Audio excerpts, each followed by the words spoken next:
Hello, hello, j'espère que tu vas bien.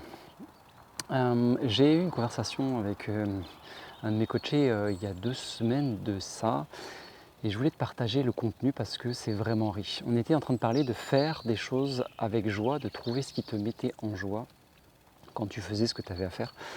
Et le coaché me répondait en face, bah ouais, mais moi là justement, j'arrive pas à être en joie, je suis pas en joie et s'en voulait de pas être en joie.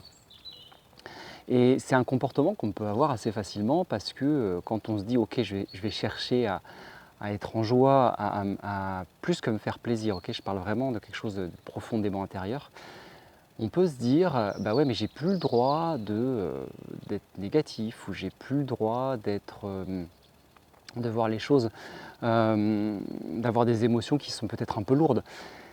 En fait, la différence, elle ne se fait pas là. La différence, elle se fait sur la manière dont on va gérer ses propres émotions. Par exemple, bien sûr que moi, dans ma propre vie, j'ai des bas et que régulièrement, ça m'arrive d'être en colère, d'être fâché, d'être triste. Tout ça, ça existe, ça fait partie de la nature. Et jusqu'à ma mort, j'aurai aussi ce genre d'émotions. La différence, elle se fait plus sur comment je gère ce truc-là.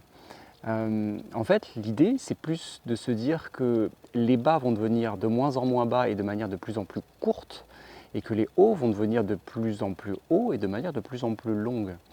Donc, l'idée, c'est de venir cultiver ces hauts, ces moments de joie, de suivre ces moments de joie, et quand il y a des moments de peine, des moments plus douloureux, c'est de prendre le temps de les écouter et de faire en sorte que ces moments-là n'investissent pas tout l'espace et tout le temps qu'ils n'ont pas à occuper en fait.